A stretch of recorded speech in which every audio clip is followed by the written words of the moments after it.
A Connecticut Yankee in King Arthur's Court by Mark Twain. Chapter 39. The Yankees Fight with the Knights.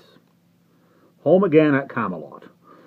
A morning or two later I found the paper, damp from the press, by my plate at the breakfast table. I turned to the advertising columns, knowing I should find something of personal interest to me there. It was this. To Parleroy. Know that the great lord and illustrious knight, Sir Sagramore le Desterius, having condescended to meet the king's minister Hank Morgan, the which is surnamed the Boss, for satisfaction of offence anciently given, these will engage in the lists by Camelot about the 4th hour of the morning of the 16th day of this next succeeding month. The battle will be a l'outrance, sith the said offence was of a deadly sort, admitting of no composition. De par Leroy. Clarence's editorial reference to this affair was to this effect. It will be observed by a glance at our advertising columns that the community is to be favored with a treat of unusual interest in the tournament line. The aims of the artists are warrant a good entertainment. The box office will be open at noon of the 13th. Admission 3 cents. Reserved seats 5. Proceeds to go to the hospital fund. The royal pair and all the court will be present, with these exceptions, and the press and the clergy. The free list is strictly suspended. Parties are hereby warned against buying tickets of speculators. They will not be good at the door. Everybody knows and likes the Boss. Everybody knows and likes Sir Sag. Come, let us give the lads a good send-off. Remember, the proceeds go to a great and free charity, and one whose broad benevolence stretches out its helping hand, warm with the blood of a loving heart, to all that suffer, regardless of race, creed, condition, or color, the only charity yet established in the earth which has no politico-religious stopcock on its compassion, but says, here flows the stream, let all come and drink. Turn out, all hands, fetch along your doughnuts and your gumdrops, and have a good time. Pie for sale on the grounds, and rocks to crack it with. Also circus lemonade, 3 drops of lime juice to a barrel of water. N.B. This is the first tournament under the new law, which allow each combatant to use any weapon he may prefer. You want to make note of that. Up to the day's set, there was no talk in all Britain of anything but this combat. All other topics sank into insignificance and passed out of men's thoughts and interest. It was not because a tournament was a great matter. It was not because Sir Sagramore had found the Holy Grail, for he had not, but had failed. It was not because the second official personage in the kingdom was one of the duelists. No, all these features were commonplace. Yet there was abundant reason for the extraordinary interest which the coming fight was creating. It was born of the fact that all the nation knew that this was not to be a duel between mere men, so to speak, but a duel between 2 mighty magicians, a duel not of muscle but of mind, not of human skill but of superhuman art and craft, a final struggle for supremacy between the 2 master enchanters of the age. It was realized that the most prodigious achievements of the most renowned knights could not be worthy of comparison with a spectacle like this. They could be but child's play, contrasted with this mysterious and awful battle of the gods. Yes, all the world knew it was going to be in reality a duel between Merlin and me, a measuring of his magic powers against mine.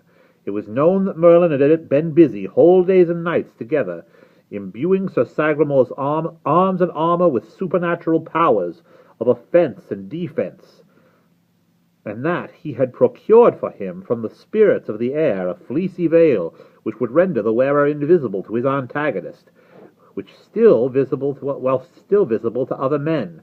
Against Sir Sagramore, so weaponed and protected, 1,000 knights could accomplish nothing. Against him no known enchantments could prevail. These facts were sure. Regarding them there was no doubt, no reason for doubt. There was but one question, Might there be still other enchantments unknown to Merlin, which could render Sir Sagramore's veil transparent to me, and make his enchanted mail vulnerable to my weapons? This was the one thing to be decided in the lists. Until then, the world must remain in suspense. So the world thought there was a vast matter at stake here, and the world was right, but it was not the one they had in their minds. No, a far vaster one was upon the cast of this die, the life of knight-errantry. I was a champion, it was true, but not the champion of the frivolous black arts. I was the champion of hard, unsentimental common sense and reason.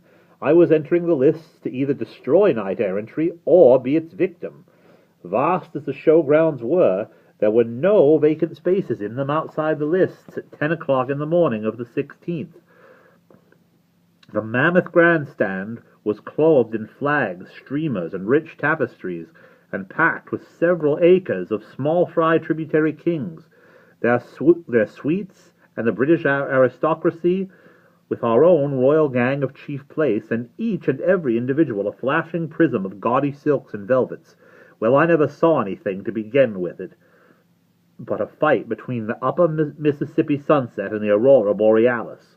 The huge camp of beflagged and gay-colored tents at one end of the lists, with a stiff standing sentinel at every door, and a shining shield hanging by him for challenge, was another fine sight, you see.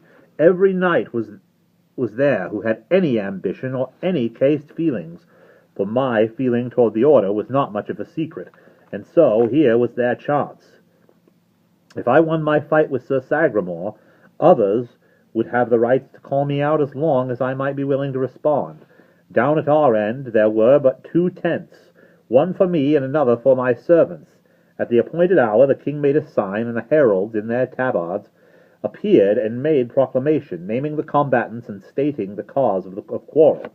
There was a pause, then a ringing bugle blast, which was the signal for us to come forth. All the multitude caught their breath, and an eager curiosity flashed into every face. Out from his tent rode great Sir Sagramore, an imposing tower of iron, stately, rigid, his huge spear standing upright in its socket, and grasped in his strength hand, his grand horse's face and breast cased in steel, his body clothed in rich trappings that almost dragged the ground. Oh, a most noble picture! A great shout went up of welcome and admiration. And then out I came, but I didn't get any shout. There was a wondering and eloquent silence for a moment. Then a great wave of laughter began to sweep along the human sea. But a warning bugle blast cut its career short. I was in the simplest and comfortablest of gymnast costumes, flesh-colored tights from neck to heel with blue silk puffings about my loins, and bareheaded. My horse was not above medium size, but he was alert, slender-limbed, muscled with watch-spring, just like a greyhound to go. He was a beauty, glossy as silk, and naked as he was when he was born, except for bridle and ranger saddle.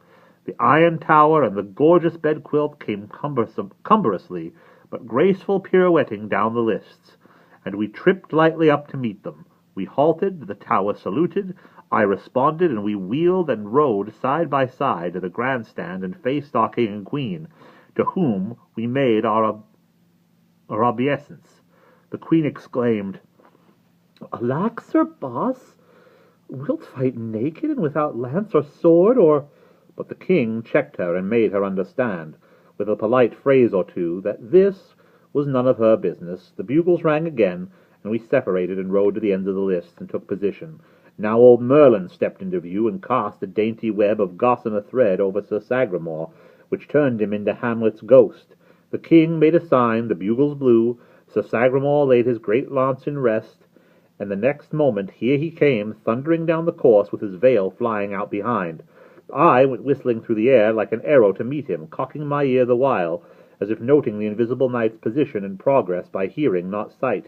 A chorus of encouraging shouts burst out for him, and one brave voice flung out a heartening word for me, said, "Go it, Slim Jim!" It was an even bet that Clarence had procured that favor for me, and furnished the language too. When the formidable lance point was within 1.5 yards of my breast, I twitched my horse aside without an effort, and the big knight swept by, scoring a blank. I got plenty of applause that time. We turned, braced up, and down we came again. Another blank for the night. A roar of applause for me. The same thing was repeated once more, and it fetched such a whirlwind of applause that Sir Sagramore lost his temper, and at once changed his tactics and set himself the task of chasing me down. Why, he hadn't any show in the world at that.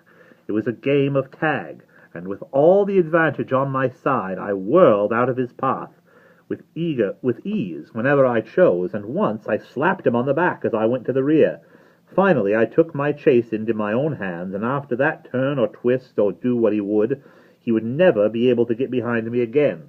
He found himself always in front at the end of his manor. So he gave up that business and retired to his end of the lists.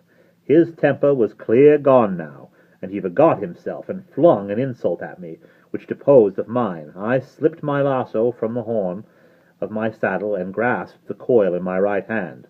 This time you should have seen him come. It was a business trip, sure. By his gait there was blood in his eye. I was sitting my horse at ease and swinging the great loop of my lasso in wide circles about my head. The moment he was under way, I started for him. When the space between us had narrowed to 40 feet, I sent the snaky spirals of rope a-cleaving through the air, then darted aside and faced about and brought my trained animal to a halt, with all his feet braced under him and for a surge. The next moment the rope sprung taut and yanked Sir Sagramore out of the saddle. Great Scott, but there was a sensation!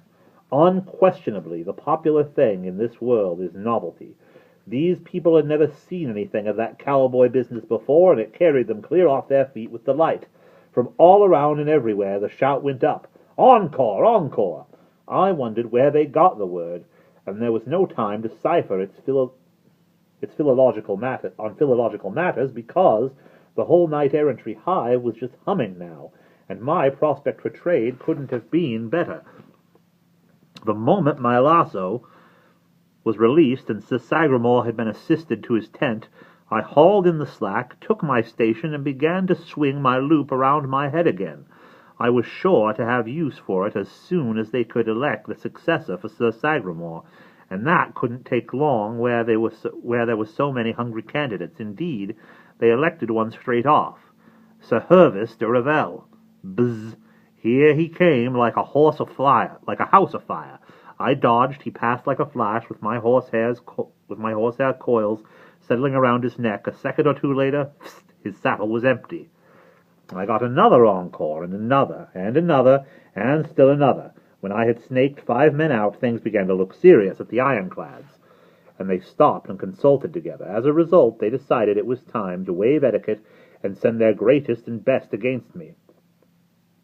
To my astonishment of that little world, I lassoed Sir Lamorak de Gallis, and after him Sir Galahad. So you see there was simply nothing to be done now but play their right bower. Bring out the superbest of the superb, the mightiest of the mighty, the great Sir Launcelot himself. And that seems as good a place as any to pause.